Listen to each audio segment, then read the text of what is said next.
Nesse vídeo, vamos ver as questões de biologia da prova do Enem no ano de 2020, segunda aplicação, aplicação PPL. Começando pela questão 91, essa questão vai falar sobre a gralha do cerrado, uma ave, né? É uma espécie de ave que tem um característico topete frontal alongado, plumagem azul escura, parte posterior do pescoço e garganta pretos, barriga e ponta da cauda brancas. Ela alcança até 35 centímetros de comprimento. E os hábitos alimentares dela, ela é uma espécie onívora, ah, tem uma dieta, né, bem diversificada, inclui frutos, insetos, sementes, pequenos répteis. Então, assim, ela pode também consumir, né, outras espécies de animais, ovos, inclusive, de outras espécies de aves, o que é bem interessante. Além das características morfológicas do animal, a descrição da gralha do cerrado diz respeito ao seu. Basicamente, o texto aqui ele fez uma descrição fenotípica dela, né? Falou ali de algumas características, como coloração e tudo mais, e depois partiu para uma descrição da dieta dela, dos hábitos alimentares. Isso seria uma descrição daquilo que a gente conceitua como sendo o nicho ecológico de uma espécie, que não é um conceito trivial, não é um conceito simples, né?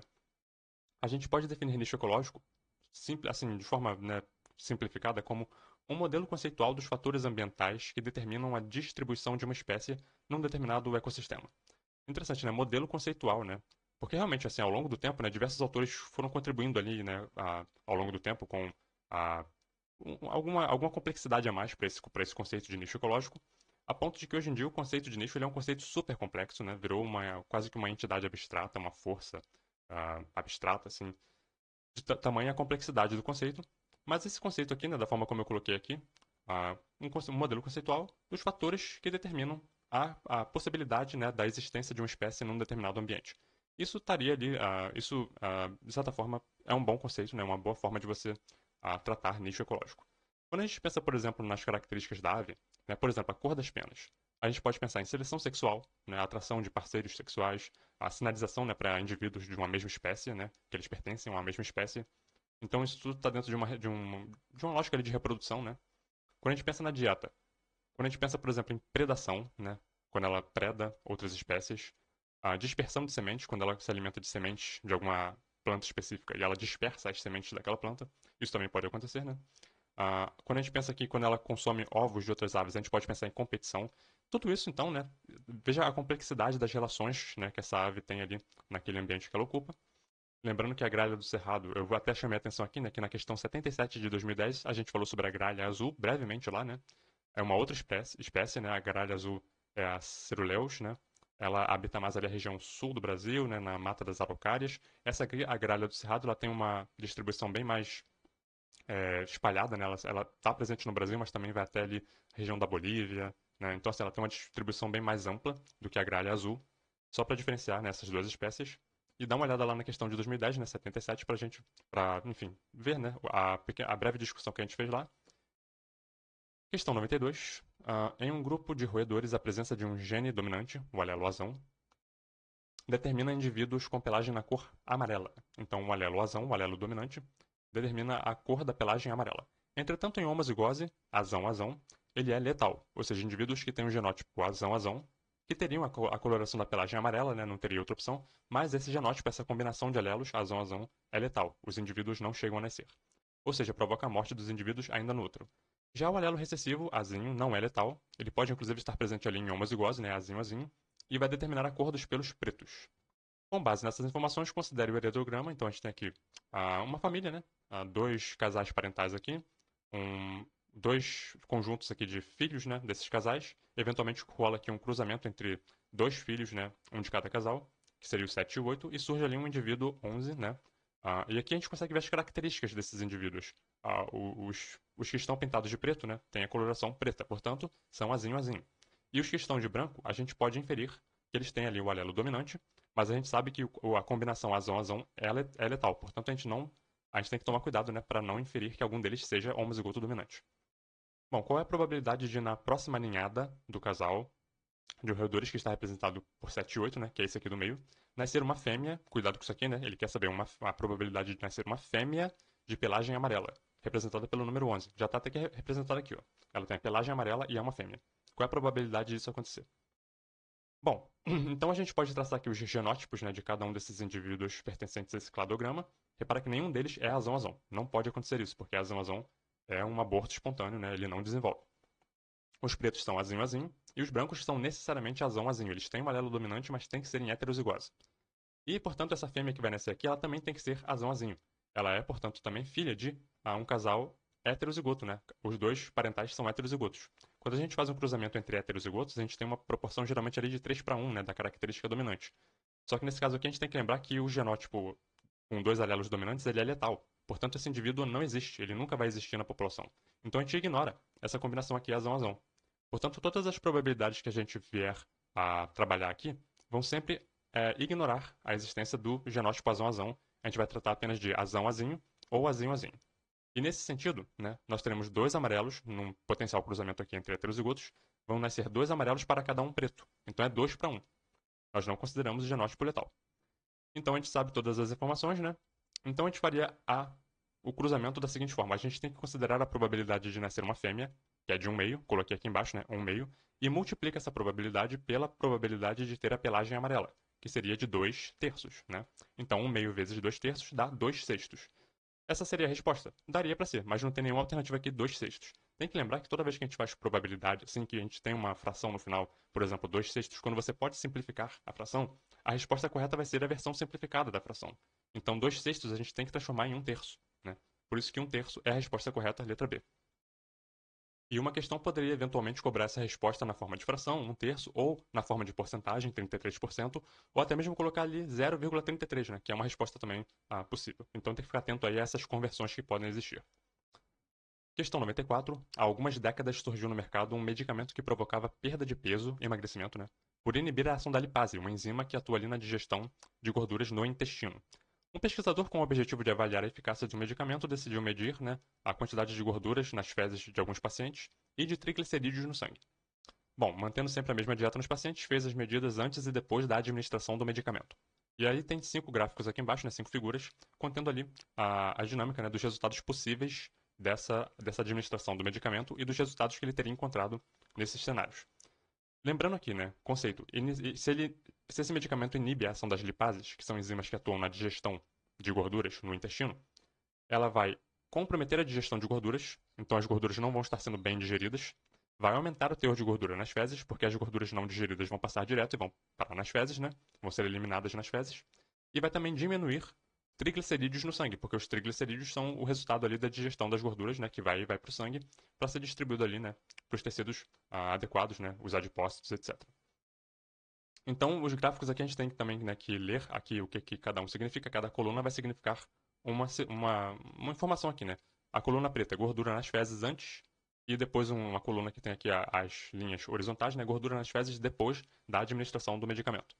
E o outro é triglicerídeos no sangue antes e depois da administração do medicamento. Dito isso, né, comparando ali, a pessoa chegaria à conclusão de que era o efeito esperado do medicamento, né, seria o expresso, né, o demonstrado aqui na figura 1, né, onde a gente tem aqui a quantidade de gordura nas fezes antes menor do que a quantidade de gordura nas fezes depois, né, porque ele aumenta a quantidade de gordura nas fezes. E em relação aos triglicerídeos, a gente esperaria uma diminuição dos triglicerídeos no sangue, como está representado aqui na figura. Portanto, era uma questãozinha aqui de ler, né, gráficos e figuras.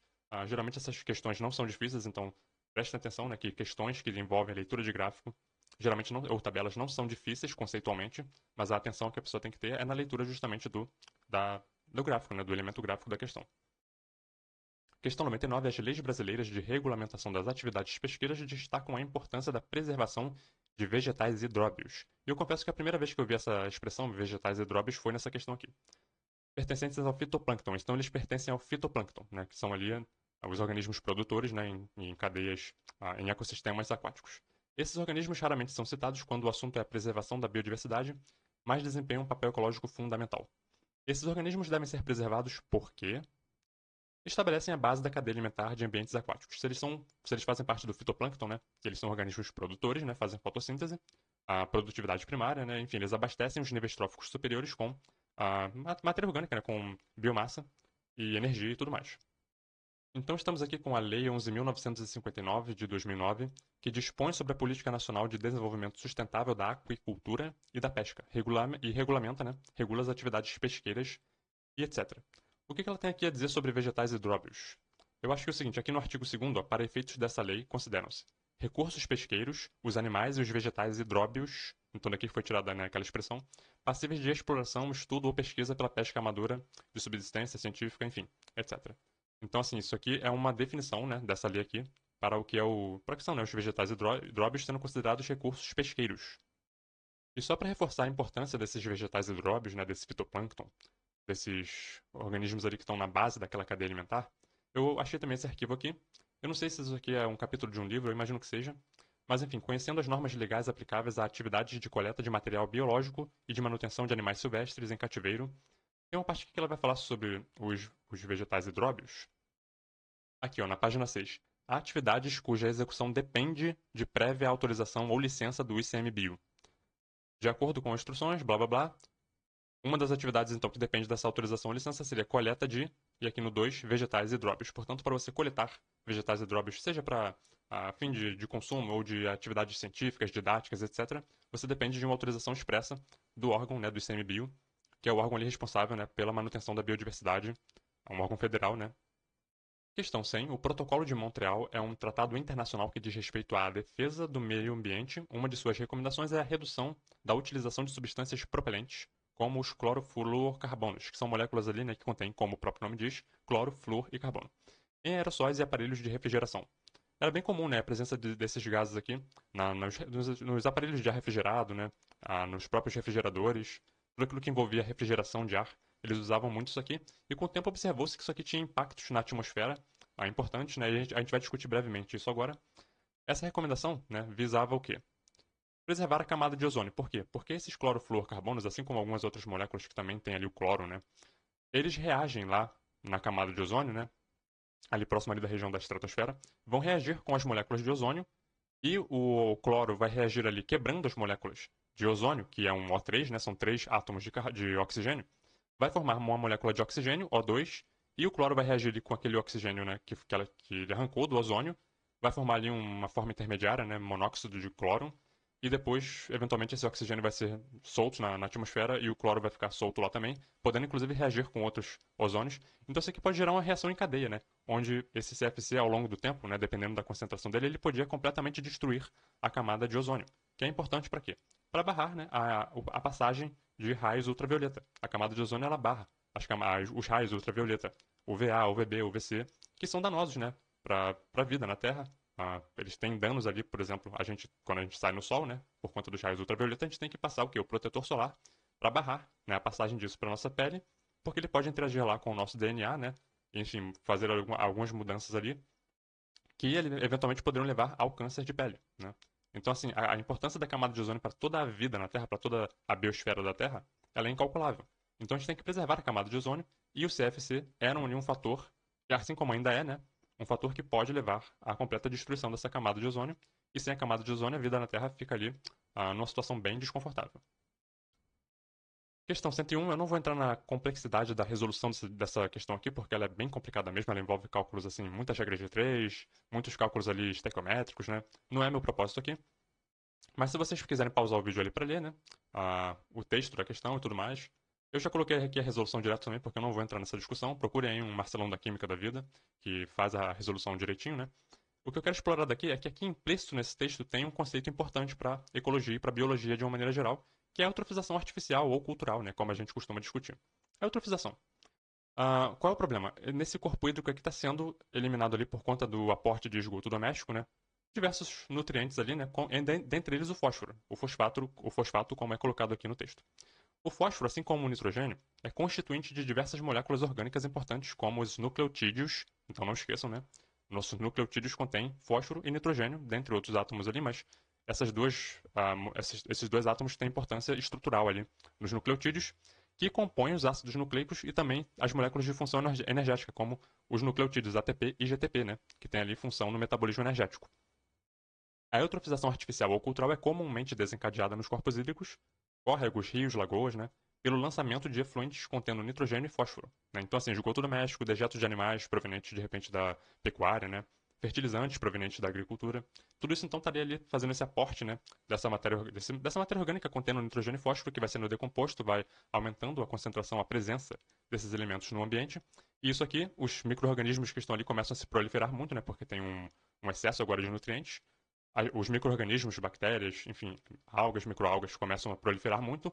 Isso leva a todas aquelas mudanças conformacionais no corpo hídrico, né? Que a gente já está acostumado, né? A água fica turva, eventualmente começa a ter ali uma grande decomposição desses micro-organismos quando eles começam a morrer, depressão do oxigênio na água. E tudo isso leva, então, à morte daquele ecossistema, né?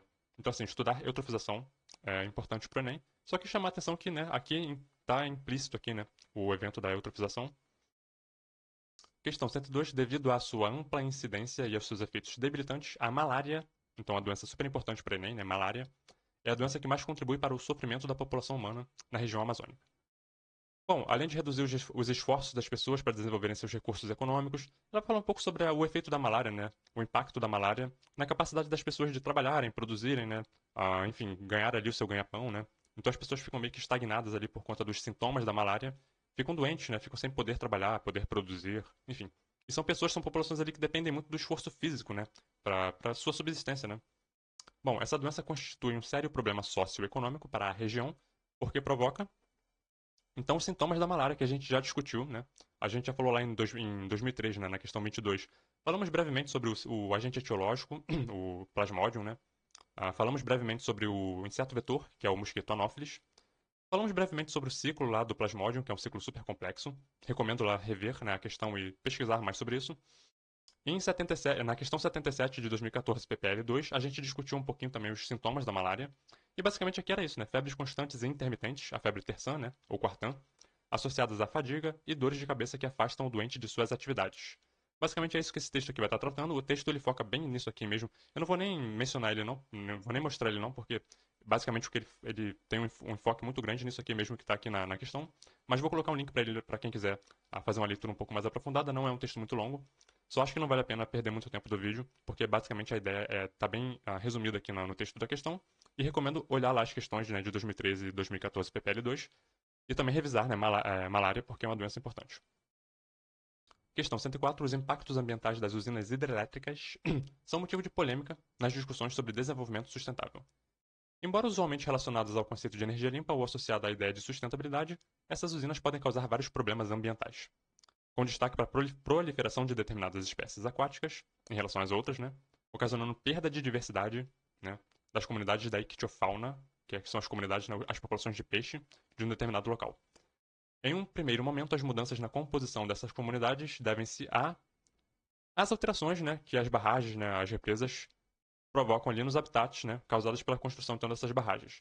Então você tem toda uma mudança ali na hidrodinâmica, né, um rio, por exemplo, que estava passando, agora ele tem mudança, né, na forma como a água está deslizando, né, pelo ambiente. Ela é parada, né, ela é barrada aqui nesse local, ela forma aqui um lago, né, que eventualmente essas barragens aqui elas deixam algum volume de água passar, né, para produzir energia. Mas você forma aqui, né, um ambiente assim com água relativamente parada, né? Isso aqui tem todo um efeito, né, na umidade do local. A gente já viu questão, né, acho que lá em 99, né, questão 34, a gente fala um pouco sobre como que isso aqui aumenta a umidade do local.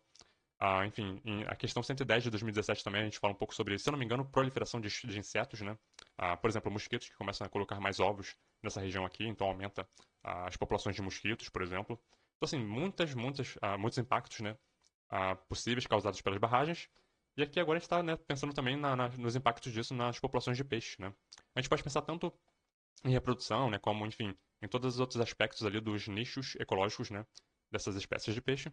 Então, é um tema bem complexo e importante aí para o Enem, estudar impactos, né, das formas de produção de energia.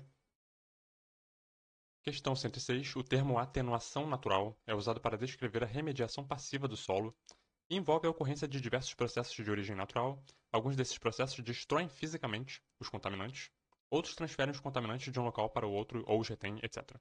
Considere 5 propostas em estudo para descontaminar um solo, todas caracterizadas como atenuação natural. Então, tudo isso aqui são processos de atenuação natural, né?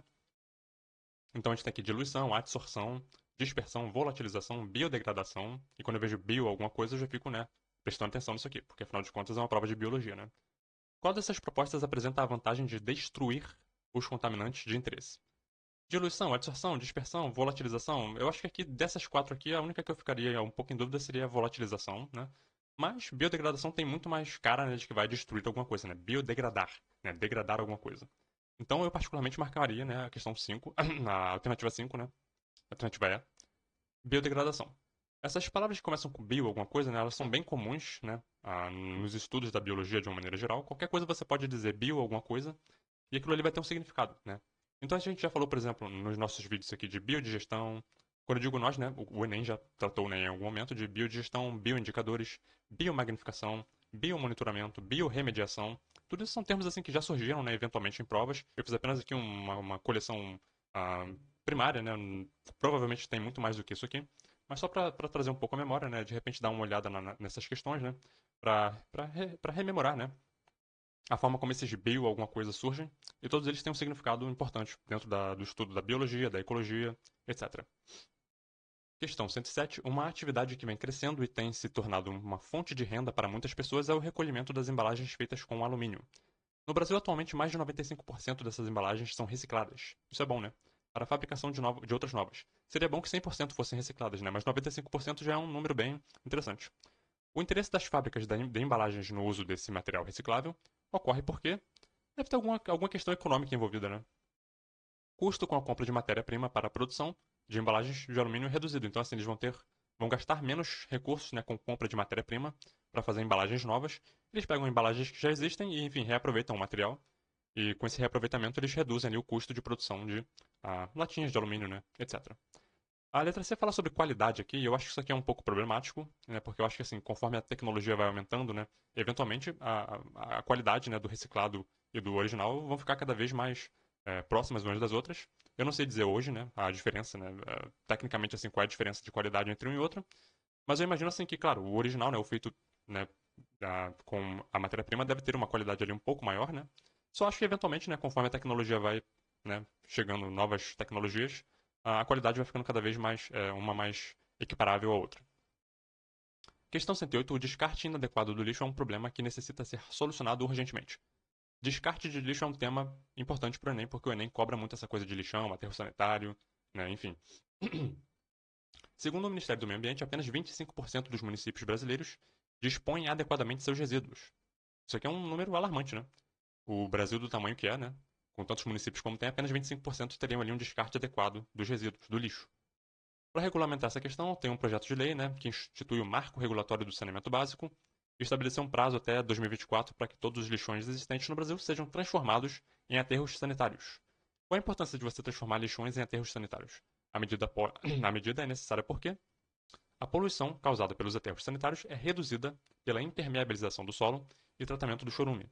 Então, assim, no lixão você não tem esse cuidado, né, de fazer um nível ali de impermeabilização para que o chorume não alcance o lençol freático, né? No lixão, o chorume que percola ali, que escorre do lixo, vai parar no lençol freático e polui o lençol freático, né?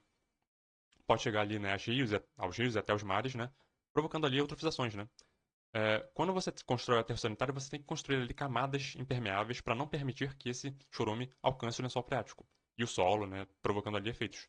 Esse chorume ele é canalizado e levado até compartimentos onde ele vai ser tratado antes de ser, né, eventualmente, ele dado alguma destinação né, de descarte para ele. Então, basicamente, essa aqui é a questão. Questão 112. O uso de equipamentos elétricos custa dinheiro e libera carbono na atmosfera. Entretanto, diferentes usinas de energia apresentam custos econômicos e ambientais distintos. Vai ter esse gráfico aqui, né, falando sobre as diferentes formas de produção de energia. Já acho que tem aqui um probleminha quando ele coloca termoelétrica, né? E depois coloca biomassa e nuclear, porque biomassa e nuclear são termoelétricas. Então, assim, ficou um pouco estranho isso aqui. Ele teria que ter especificado que essa termoelétrica aqui é a base de carvão ou de combustíveis fósseis, né? Enfim. Bom, considera-se apenas o custo de energia. Basicamente é o seguinte: a parte aqui da coluna, né, que está branco, é a quantidade o custo para produzir essa energia em centavos. E a parte mais escura é o quanto de carbono que ela emite. Então a gente percebe que a termoelétrica, e aqui a gente está assumindo uma termoelétrica à base de carvão, né? Ela vai ter um custo ali relativamente baixo, mas o custo ambiental dela é muito grande, né? Ela emite muito carbono. A energia, vamos pegar aqui o exemplo aqui mais barato, a hidrelétrica, por exemplo, é a mais barata para produzir. Tem ali também alguma emissão de carbono, né? Então, sei lá, não é completamente carbono free, vamos colocar assim. Agora, tem duas formas aqui de energia, três na verdade, né? A solar, a eólica e a nuclear, que não emitem carbono durante a operação delas, certo? E tem ali elas são, né, tem ali uma diferença, né, no valor, no preço, né, de produção dessa energia. A gente vê que a solar é a mais cara, né, embora não emita carbono, né. Então, assim, o preço ambiental dela é menor, mas ela tem um preço econômico maior para produzir. E tem a nuclear, que é a mais barata, e no meio tem a eólica, que é a segunda mais cara, e também tem a vantagem de não emitir carbono. Dito tudo isso, essa discussão aqui foi tirada desse texto, né? O vilão virou herói. A gente vai dar uma olhadinha nele depois. Bom, em relação aos custos associados às fontes energéticas apresentadas, a energia obtida a partir do vento, a eólica, é, como a gente discutiu, a segunda fonte mais cara e é livre de emissão de carbono. Eu só vou mencionar brevemente aqui, né, que, enfim, as termoelétricas, elas, em geral, né, elas vão ter ali, além das que operam com carvão, que vão ter a emissão de CO2, mas também a energia de biomassa e a nuclear, que são também termoelétricas, elas vão também participar ali do processo de poluição térmica, quando a água que elas usam ali para resfriar, né, os reatores. Essa água ela é extraída do ambiente, resfria ali os componentes, né, que superaquecem durante a produção da energia e depois ela é devolvida para o ambiente aquecida. Então isso gera poluição térmica. Se vocês assistirem alguns vídeos da playlist aí no passado, é provável que vocês vão em algum momento ver uma questão que envolve essa questão da poluição térmica, porque é um tema muito recorrente do Enem, especificamente com enzimas ou usinas termonucleares. Então, a usina solar, eu não consegui pensar aqui em nenhum impacto importante dela, né, ambientalmente. O único problema dela é que ela não produz energia durante a noite, né? Ela só produz enquanto tem sol durante o dia, se tiver sol, né? Se tiver nublado, por exemplo, ela fica bem.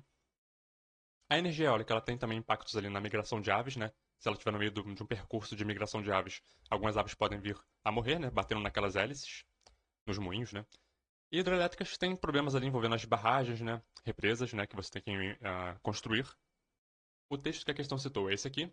É um texto, assim, eu achei ele bem muito otimista, assim, em relação à energia nuclear, né? Porque ele está focando apenas na questão da emissão de CO2, né? Mas aqui nesse parágrafo aqui ele fala uma coisa, assim, né, bem interessante. Na prática, a usina nuclear funciona como uma termoelétrica. Então, assim, ele reconhece isso, né? Só que ele não vai entrar na questão aqui da poluição térmica. Isso que eu achei interessante. Ela produz eletricidade a partir do aquecimento da água, cujo vapor pressurizado move turbinas para a produção de energia de eletricidade. E é nesse processo aqui que você precisa, em algum momento, resfriar, né, os componentes ali da usina, que gera então a poluição térmica nos ambientes marinhos ali, nos ecossistemas, né, de onde é tirada a água.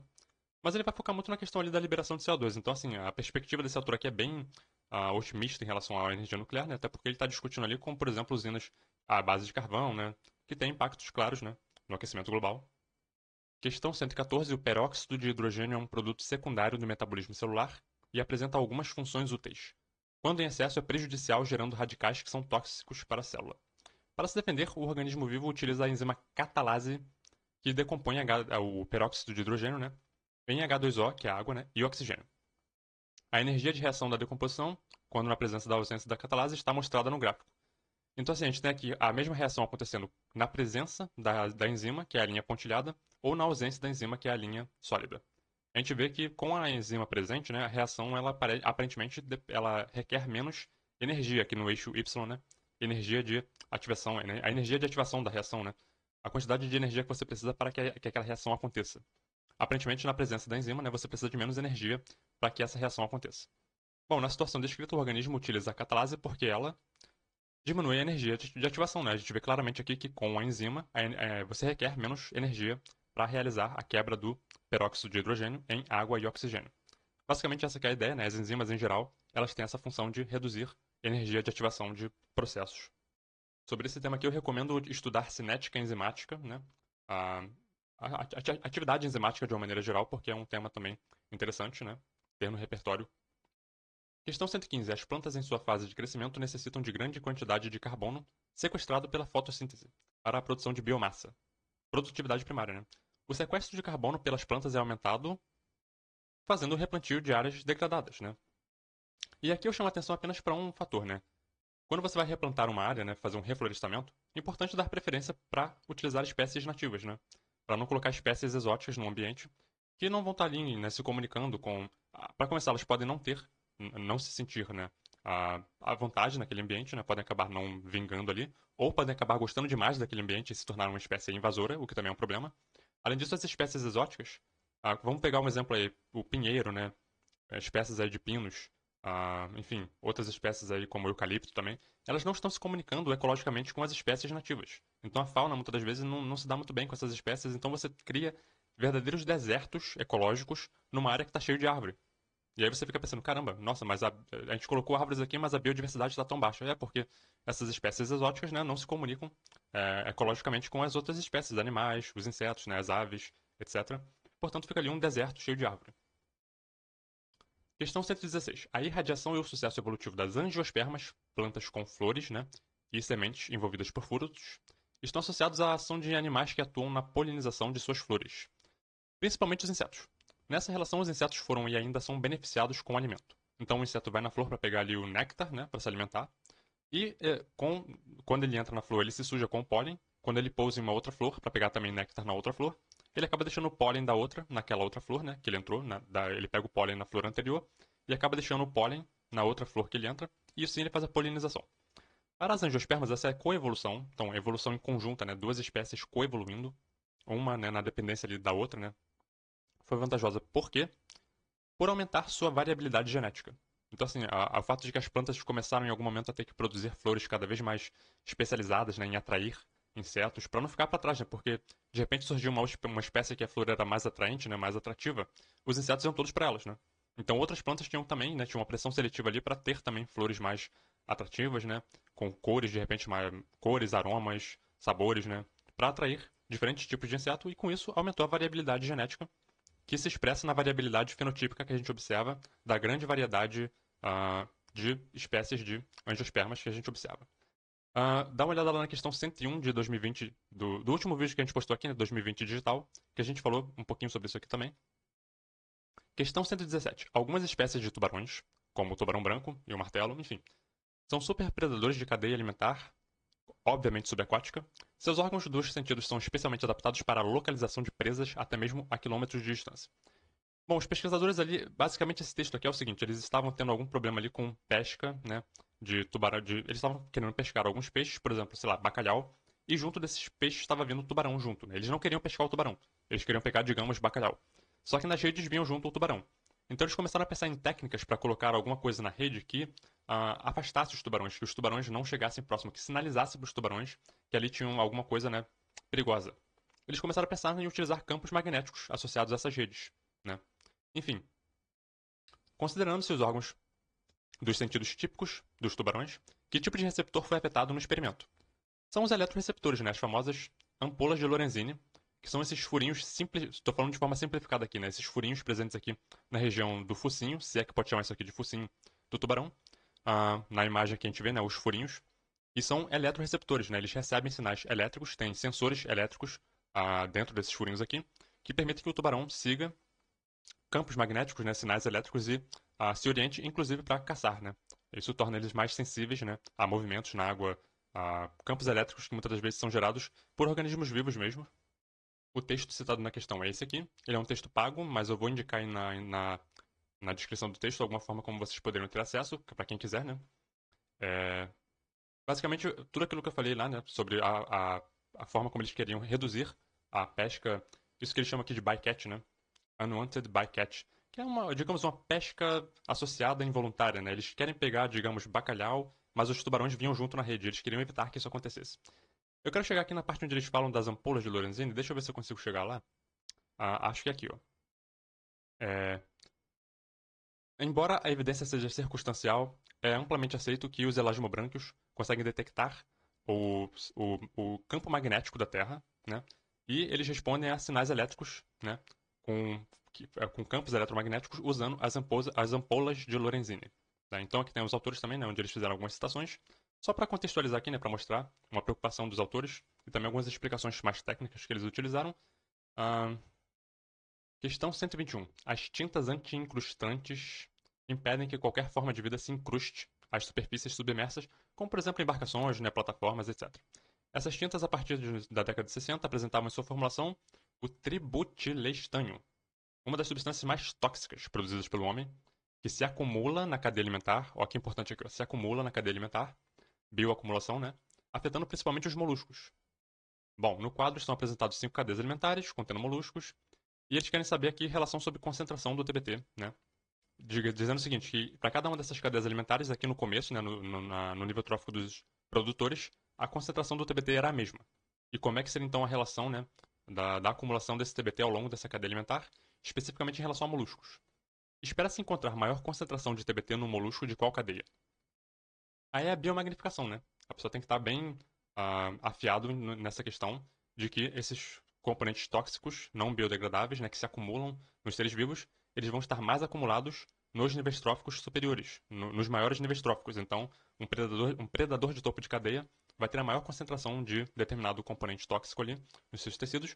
No caso aqui na cadeia alimentar número 5, né, a gente tem aqui cianobactéria era o organismo produtor, a gente tinha protozoários como consumidores primários, esponjas como consumidores secundários, estrela do mar como sendo consumidor terciário, um peixe como consumidor quaternário ou de quarta ordem, e o polvo, que é um molusco, como sendo um consumidor de quinta ordem.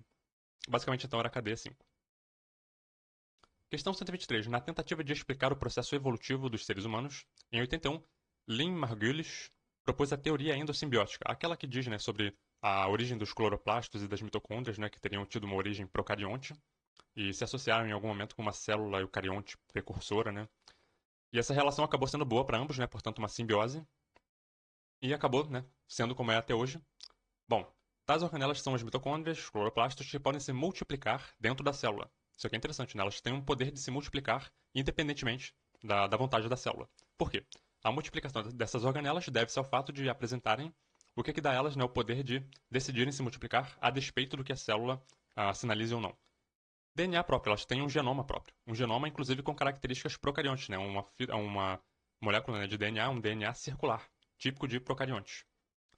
Portanto, isso aqui dá a elas o poder de decidir se multiplicar, de se replicar, né, em algum momento, e não depender do genoma da célula para fazer isso. Elas têm ribossomos próprios, sem dúvida, mas a atividade desses ribossomos dependem da sinalização, né, do DNA, dos RNAs mensageiros, depende do próprio DNA ribossomal, né, para a produção desses ribossomos. Bom, e na relação aqui à letra D, acho até interessante falar um pouquinho sobre isso aqui. Porque não é uma coisa muito assim, ensino médio, né, falar sobre as exceções ao código genético. O código genético são aquelas trincas de nucleotídeos que determinam a tradução de determinado aminoácido, né? Que é virtualmente universal, né? A maioria, né, 99% dos seres vivos usam o mesmo código genético. Mas existem exceções, né? E as mitocôndrias, sim, têm algumas exceções ali no código genético delas, que é diferente do nosso.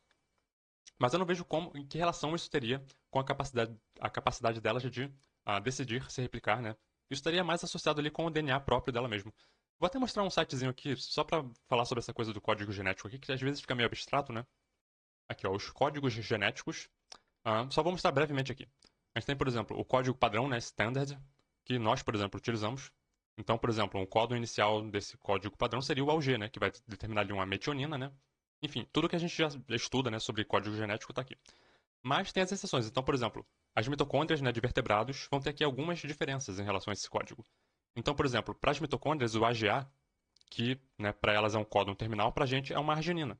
Se vocês forem olhar lá na tabela lá do código genético, né, vocês vão ver que para a gente AGA é uma arginina. Para elas é um códon terminal. Um outro exemplo aqui, por exemplo, o UGA, para nós é um códon terminal. Para elas é um triptofano.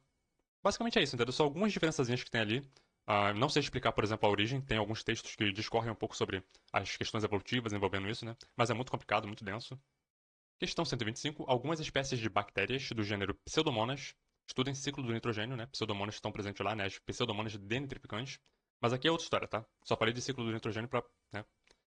Essas Pseudomonas desenvolvem-se em ambientes contaminados com hidrocarbonetos, pois utilizam essas moléculas como substrato para transformação em energia metabólica. Esses micro-organismos são capazes de transformar o octano em moléculas menos tóxicas.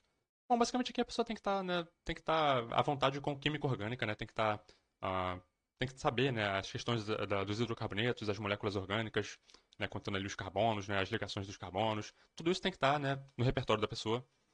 Essas bactérias poderiam ser utilizadas para recuperar áreas contaminadas com o quê? Se elas utilizam hidrocarbonetos como fonte energética, o que elas poderiam então degradar no ambiente? Petróleo, que é um hidrocarboneto, né? E que seria então ali uma boa fonte para elas de, vamos colocar assim, alimento, né? Basicamente, então, era uma questão simples, mas a pessoa tem que estar, né, bem confortável com química orgânica. Questão 129, acho que é a última. Um anatomista vegetal examinando os tecidos de uma espécie de angiosperma evidenciou a presença de. Então, nessas plantas, ele observou uma epiderme com cutícula fina. A pessoa, né, seria bom saber aqui qual é a função da cutícula na planta, né? A erênquima bem desenvolvido. A erênquima é um tecido, é um parênquima que tem ali, né, ele acumula ar, acumula gases, né? Ar mesmo, literalmente ar. Então, qual seria a função de uma erênquima bem desenvolvida numa planta? Bom, feixes vasculares pouco desenvolvidos, por que uma planta abriria mão de feixes vasculares como, por exemplo, o xilema, né? Que é tão importante para você pegar a água, né, pelas raízes e transportar essa água, a seiva bruta, até a parte aérea da planta. Por que a planta abriria mão de um sistema vascular bem desenvolvido? E aí, 4. Estômatos na face superior das folhas. Os estômatos geralmente ficam na face abaxial da folha, né? Protegido ali, né, da radiação, de diversos efeitos, né, agressores do ambiente. Ela fica protegida embaixo da folha. Por que uma planta colocaria os estômatos para cima, né, a parte de cima da folha, sendo que a maioria das outras, né, colocou os estômatos para baixo? Em que local pode ser encontrado esse vegetal? Que ambiente uma planta que tem epiderme com cutícula fina, um arênquima bem desenvolvido, né, faz feixes vasculares ali pouco desenvolvidos, estômatos súperos, né, na face adaxial da folha.